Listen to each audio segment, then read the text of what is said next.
మీకు last time మీ అందరికీ గుర్తే ఉండే ఉంటుంది పింక్ డైమండ్. మీరందరూ ఎవరు కూడా మర్చిపోలేని మాట అది.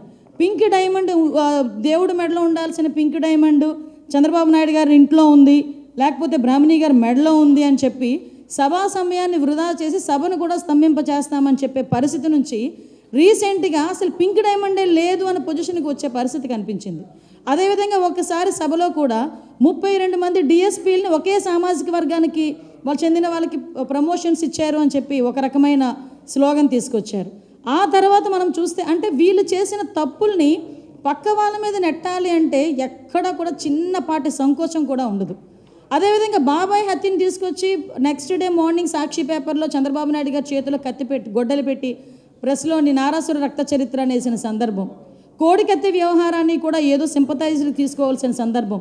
ఇవన్నీ ఎందుకు చెప్తున్నానంటే వీళ్ళ తాలూకా నేచర్ ప్రజలకి తెలియజెప్పాలి.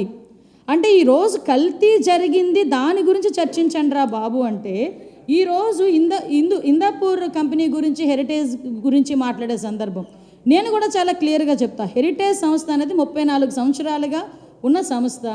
ఈరోజు వరకు హెరిటేజ్ సంస్థ నుంచి ఏ ప్రభుత్వ రంగ సంస్థలకి కూడా ఎటువంటి సరఫరా కూడా జరగలేదు. నెయ్యి ఎటువంటి సరఫరా, ఏ దేవాలయాలకి నెయ్యి సరఫరా జరగలేదు. వాళ్ళొక సిద్ధాంతం పెట్టుకున్నారు, వాళ్ళ కంపెనీ నుంచి ఎటువంటి ఏ దేవాలయాలకి కూడా నెయ్యి సరఫరా చేయకూడదని సిద్ధాంతం పెట్టుకున్నారు. వీళ్ళు ఏదైతే ఇందాపూర్ కంపెనీ గురించి మాట్లాడుతున్నారో ఆ కంపెనీ నుంచి హెరిటేజ్, అది కూడా ఉత్తర భారతదేశంలో చీజ్, అదేవిధంగా స్కీమ్డ్ మిల్క్, అదేవిధంగా కొంత పన్నీరు వాళ్ళు హెరిటేజ్ వాళ్ళు కొనుగోలు చేశారే తప్పించి హెరిటేజ్ వాళ్ళు ఏది కూడా సరఫరా చేయలేదు.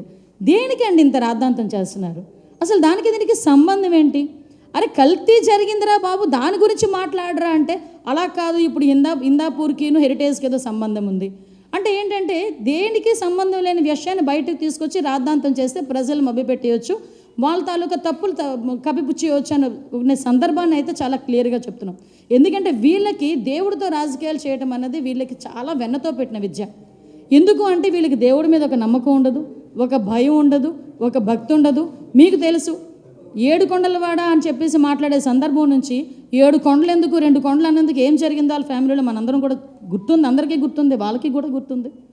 క్షమించాలి, కొన్ని సందర్భాల్లో కొన్ని గుర్తు చేయాల్సిన అవసరం మాకు కూడా ఉంది.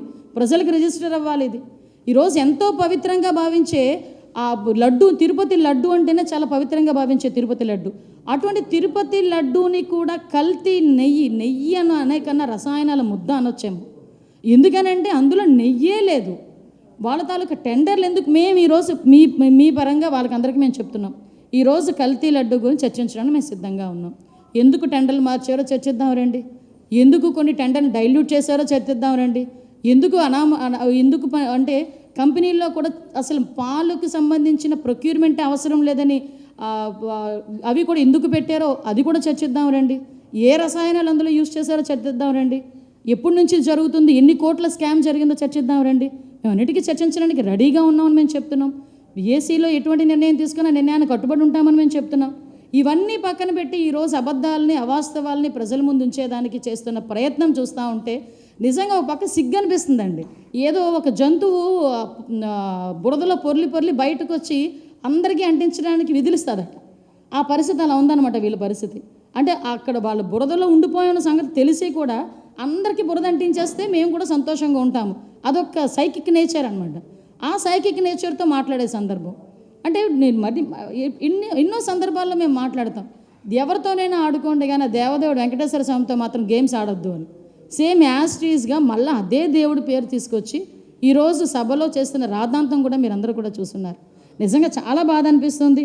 ఎందుకంటే వీళ్ళు పని ఒకటే నాకు ఇంతకీ అర్థం కానిది ఏంటంటేనండి, సాక్షి పేపర్లో ఒక అనామకుడు కూర్చుంటాడు, ఏదో రాస్తాడు, వాడి ఫీలింగ్ ఎలా ఉంటుందో అతని ఫీలింగ్ ఎలా ఉంటుందంటే ఇది ప్రపంచ స్థాయి ల్యాబొరేటరీలా ఫీల్ అవుతుంటాడు ఆయన. అందులోంచి ఒక కాగితం వస్తే ఆ కాగితం పట్టుకొని అక్కడ రాస్తాడు, ఇక్కడ రాద్ధాంతం చేస్తారు కౌన్సిల్లో. ఆడేదో రాస్తే అది పట్టుకొని వచ్చి చూపిస్తారేంటండి, నాకు అర్థం కాదు. మేము 4 రిపోర్ట్లు మేము చూపిస్తామంటున్నాం. ఎన్డీడీబీ రిపోర్ట్ చూపిస్తాం, మైసూర్ ల్యాబ్ రిపోర్ట్ చూపిస్తాం, ఛార్జ్ షీట్లో సిబిఐ ఏం రాసిందో చూపిస్తాం, సిట్ రిపోర్ట్లో ఏముందో చూపిస్తాం. ఇన్ని రిపోర్ట్లు మేము చూపిస్తామని చెప్పి ఆఖరికి వైవి సుబ్బారెడ్డి ఏం మాట్లాడారో కూడా మేము చూపిస్తాం. ఇన్ని మేము చూపిస్తామంటే ఇవన్నీ కాదట సాక్షి పేపర్ తీసుకొస్తాడు. సాక్షి పేపర్ కానీ ప్రపంచ స్థాయి గుర్తింపు ఏమైనా ఉందా? ఇంకో విషయం కూడా చెప్తున్నానండి, ఈ రోజు వరకు హెరిటేజ్ సంస్థ ఎవరికి కూడా సరఫరా చేయకూడదు అని నిబద్ధత ఏదైతే ఉందో, ఈరోజు వాళ్ళ బుద్ధిని ఏదో అంటారు కదా, పచ్చకామెరలోడికి లోకం అంతా పచ్చగానే కనిపిస్తుందని సాక్షి పేపర్లో యాడ్లకి, సాక్షి పేపర్ కొనుగోలుకి ప్రభుత్వం నుంచి ఎన్ని కోట్లు, ఎన్ని వందల కోట్లు గవర్నమెంట్ సొమ్ము సాక్షి అకౌంట్లోకి వెళ్ళిందో మీ అందరికీ తెలియదా? దగ్గర యాడ్లు, అదేవిధంగా సాక్షి పేపర్ కొనుగోలుకి దగ్గర 600 కోట్ల రూపాయలని కూడా రెండింటికి కలిపి ప్రజాధనాన్ని తీసుకెళ్ళి సాక్షి అకౌంట్లో వేసుకోలేదా? మేము అలా అనుకుంటున్నారా? మీలాంటి దుర్బుద్ధి మాకు ఎక్కడా లేదే. భారతీయ సిమెంట్స్కి సంబంధించి, సిమెంట్లకు సంబంధించి కొనుగోలు వ్యవహారాలు ఎక్కడికి తెలియదు అనుకుంటున్నారా? మేము ఒకటే చాలా క్లారిటీగా ఉన్నాం.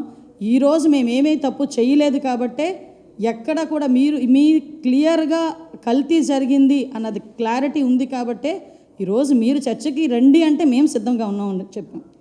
మీ చర్చకి రమ్మని చెప్పింది కూడా మీరే. దానికి మేము సిద్ధంగా ఉన్నామని చెప్తే మళ్ళీ పారిపోతారేంటి? ఇప్పుడు గుర్తొచ్చిందా బడ్జెట్, నా కమింగ్ 2 days బడ్జెట్ గురించి మాట్లాడాలని? మరి 4 రోజులు బడ్జెట్ సమయాన్ని ఎందుకు మీరు వేస్ట్ చేశారు? ఈ విషయాలన్నిటి మీద కూడా గౌరవ ప్రతిపక్ష సభ్యులు సమాధానాలు చెప్పాల్సిన అవసరం ఉంటుంది. మేము చాలా క్లియర్గా ఉన్నాం. ప్రజాహితం, మళ్ళీ చెప్తున్నా, ప్రజాహితం గురించి మేము ఎటువంటి చర్చలకైనా మేము సిద్ధంగా ఉన్నాం. మేము ఆధారాలతో నిరూపిస్తాం. మీకు దమ్ముంటే ఆధారాలు తీసుకొచ్చి మాట్లాడండి. ఏదో గుడ్డ కాల్చి మొహం మీద వేస్తాము, మీరు తుడుచుకోండి అంటే అది అవ్వదు. ఇది ప్రజాస్వామ్యం. ప్రజలకి మనం సమాధానం చెప్పాలి. ఈరోజు ఇక్కడ కూర్చొని మాట్లాడుతున్నానంటే ప్రతిపక్షాలకు మేము సవాల్ ఇచ్చడానికి కాదు, ప్రజలకి మేము చెప్పుకోవాలి కాబట్టి, ప్రజలకి చెప్పాలి కాబట్టి మేము క్లియర్గా ఇక్కడ కూర్చొని మాట్లాడుతున్నాం. దయచేసి ఇది అర్థం చేసుకోవాల్సిందిగా కోరుకుంటున్నాం.